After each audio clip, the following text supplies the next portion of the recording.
हमारे पड़ोसी मुल्क भारत के अंदर पिछले एक महीने से मुसलसल इलेक्शन चल रहे थे और अब इलेक्शन खत्म हो चुके हैं और इलेक्शंस का जो नतीजा सामने आया है, जो रिजल्ट सामने आया है, पूरी दुनिया हैरान है। पूरी दुनिया हैरान हो चुकी है नाज़रीन गिरामी उस रिजल्ट के ऊपर, क्योंकि अब जो 370 सीटें थी वो अब तक के रिजल्ट्स के मुताबिक बीजेपी जीत चुकी है। ये 370 सीटें आपने याद रखनी है, क्योंकि मैं आपको बताऊंगा इन 370 सीटों के अंदर कौन कौन लोग हैं और किस किस महकमे से लोग लेकर उनको इलेक्शन लड़वाया गया और किस तरीके से उन्होंने जीत अपने नाम की। और ये यकीन जानिए कि ये जो 370 सीटें हैं ये हमारे यानी कि पाकिस्तान के लिए और इस खित्ते के लिए किसी बहुत बड़े अजाब से कम नहीं होगी नाज़रीन गिरामी, क्योंकि मोदी जैसे बंदे को भारतीयों ने कोई कम वोट नहीं दिया। बहुत बड़ी तादाद के अंदर उसको वोट दिया है, बहुत बड़ी तादाद के अंदर उसको सपोर्ट किया गया है, बहुत बड़ी तादाद के अंदर लोगों ने उसके जलसों में, उसकी रैलियों में, उसकी तकरीरों में, उसकी तकरीबों के अंदर शमूलियत अख्तियार की थी। और मोदी इस वक्त भारत का उसी तरह यानी कि इतना बड़ा लीडर बना हुआ है कि जिस तरह आप ये समझ लीजिए कि रूस के अंदर पुतिन है या चाइना के अंदर जो उनका सदर है, इतना पावरफुल शख्स बन चुका है।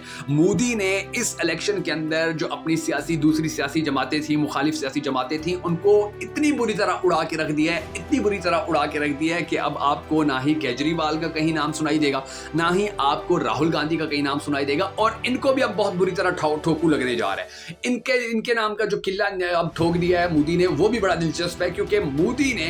अपनी जितनी भी इलेक्शन की कैंपेन थी वो सारी कैंपेन राहुल गांधी, केजरीवाल के खिलाफ करने के साथ साथ पाकिस्तान के बारे में जो उसने बातें की थी, पाकिस्तान के खिलाफ जिसने कैंपेन की थी, इस तरह की कैंपेन उसने इतनी सख्त कैंपेन माजी में नहीं की थी। और वो अपनी तकरीरों के अंदर कहता रहा कि जी हमने तो पाकिस्तान को कटोरा हाथ में पकड़ा दिया है, अब अगला सरप्राइज मैं आपको इलेक्शन जीतने के बाद दूंगा पाकिस्तान के हवाले से। अंदाजा लगा दीजिए उसकी स्पीचेस होती नहीं, ये वो बातें करता रहा। और अब ये देख लीजिए कि जो एग्जिट पोल रिजल्ट मतलब वहां पर सामने है, मतलब वो लोग यानी कि ये जो एग्जिट पोल रिजल्ट होता है इसके अंदर ये होता है कि जो लोग वोट देकर बाहर निकल रहे होते हैं उनसे पूछा जाता है कि जी आप किसको वोट दे के आए, आप किसको वोट दे के आए, किस पार्टी को आपने सपोर्ट किया, किस कैंडिडेट को आप वोट डाल के आ रहे हैं, किस पार्टी के आप सपोर्टर हैं। फिर उधर से जो सर्वे होता है वो वहाँ से डाटा कलेक्ट करके फिर उसके एनालिसिस किए जाते हैं, उसके बाद उसको फिर जांचा जाता है, उसकी रिपोर्ट तैयार की जाती है, फिर उसमें से परसेंटेज निकाली जाती है कि इतने लोगों ने अगर इस पार्टी के बारे में कहा है तो उसकी परसेंटेज क्या बनती है।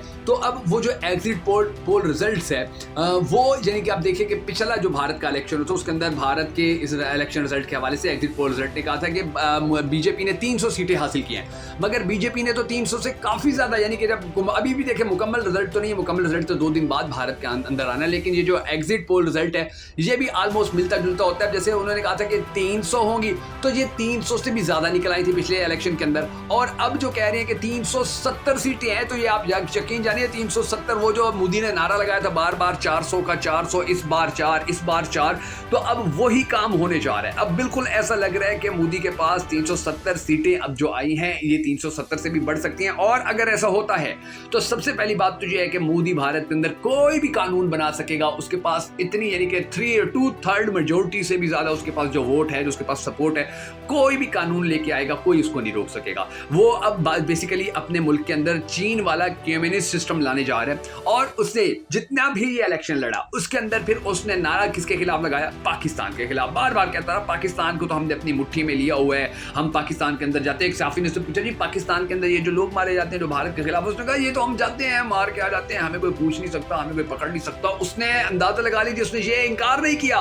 कि पाकिस्तान के अंदर उनकी खुफिया एजेंसी काम करती है, बल्कि उसने कहा कि जी हाँ हम आ आते हैं, बड़ी ताकत है हमारे पास, हमारे बड़े एक्सपर्ट लोग हैं, वो जाते हैं मारते हैं वापस आ जाते हैं और उनको कोई पकड़ भी नहीं सकता। ये बातें मोदी करता रहा अपनी कैंपेन के अंदर, अपने उन इंटरव्यूज के अंदर के जो उसकी पॉलिटिकल इलेक्शन कैंपेन के हवाले से उसका कंडक्ट किए गए थे, उन इंटरव्यूज के अंदर वो ये सारी बातें करता रहा। अच्छा, फिर उसके बाद आप ये देख लीजिए कि उसने इलेक्शन के अंदर रिटायर्ड फौजियों को, नेवी के जो उनके फौजी थे उनको, जो उनकी बड़ी फौज थी उनके, जो उनके एयरफोर्स के लोग थे रिटायर्ड, उनको उसने बड़ा इस्तेमाल किया, उनको उसने बड़ा ज्यादा यूटिलाइज किया। और वो बार बार अवाम के अंदर आकर यानी कि मोदी के जो जलसे होते थे उनके अंदर आकर वो तकरीरें करते थे, वो स्पीचेस करते थे और वो कहते थे कि देखिए हमने पिछली हुकूमत के दौरान, मोदी हुकूमत ने पाकिस्तान को एक बहुत बड़ा यानी कि वो जो इन्होंने आके यहाँ पर स्ट्राइक की थी और ये कहते रहे कि ये घर में घुस के मारा, घर में घुस के मारा। वो अलग बात है कि फिर पाकिस्तान ने इनका अभिनंदन पकड़ लिया था, उसको जूते मारे थे, इनकी औकात 2 टके की, तो बेसिकली भारतीय फौज की औकात इतनी ज्यादा नहीं है, 2 टके की इनकी औकात है। और उनको जिस तरह से जूते मार के और फिर उसको पूरी दुनिया के अंदर रुस्वा करके जिस तरह पाकिस्तान ने वापस दिया था, तो उसको तो भारतीय कारनामा समझते हैं। उन्होंने तो जो वो है अभिनंदन है, उसको तो उन्होंने अपना हीरो भी डिक्लेयर कर दिया है, उसको तो उन्होंने तमगे भी दे दिए हैं, उसको तो उन्होंने दोबारा एयरफोर्स में भी रख लिया है। लेकिन बात ये है कि इतनी इंसल्ट को उन्होंने जब अपनी इज्जत मान ली है भारतीयों ने, भारत के वजीर आजम ने, तो अब वो कह रहे हैं कि जी हम वो उस मामले से भी हम बड़ा सरप्राइज अब इनको देंगे पाकिस्तानियों को। और फिर ये उनके जो रिटायर्ड फौजी थे, नेवी के थे या एयरफोर्स के थे या उनकी जो फौज थी दूसरी उसके थे, तो वो सारे कंपेन करते रहे और वो कहते रहे अब हम पाकिस्तान को इससे भी बड़ा सरप्राइज देंगे, इससे भी बड़ा झटका हम पाकिस्तान को देंगे। और अब ये देख लीजिए कि उन्होंने कहा कि अगर आप ये चाहते हैं कि हम पाकिस्तान को सरप्राइज दें तो उसके लिए जरूरी है कि जी आप मोदी को वोट दें। बीजेपी को जब वोट देंगे तो बीजेपी जीत जाएगी, और जब वो जीत जाएगी तो मोदी वजीर आजम बन जाएगा। जब वो वजीर आजम बनेगा तो फिर आपके लिए ये पॉसिबल हो जाएगा कि हमने क्या सरप्राइज देने। अब इसके ऊपर वो मोदी सारी कंपेन करता रहा। अब आप ये देख लीजिए कि मोदी बार बार ऐलान करता रहा और कहता रहा कि भारतीयों मुझे वोट दो, मैं तुम्हें कश्मीर से, जो पाकिस्तान वाला कश्मीर है, मैं वो भी लेके दे दूंगा, वो भी हमारे पास आ जाएगा। फिर वो इस चीज को यानी कि इस चीज को पक्का करने के लिए वो कहता था कि देखा पिछली बार जब आप लोगों ने मुझे वो इलेक्शन के अंदर वोट दिया था, जब आप लोगों ने मुझे जितवाया था, जब आप लोगों ने मुझे सपोर्ट किया था, तो उसका रिजल्ट क्या निकला था कि मैंने फौरन से पहले जो उनके वाला कश्मीर था उसके अंदर आर्टिकल 370 लगा दिया था। और फिर उसके खिलाफ जितने भी एहतजाज होते रहे थे, जितना भी उसके खिलाफ जो लोग हैं वो सड़कों पर बैठे रहते, किसी की नहीं मानी थी, वो आज तक वहां पर वैसे ही नाफिज है। तो अब उसने कहा कि जी हम अब एक और भी सरप्राइज आपको देंगे।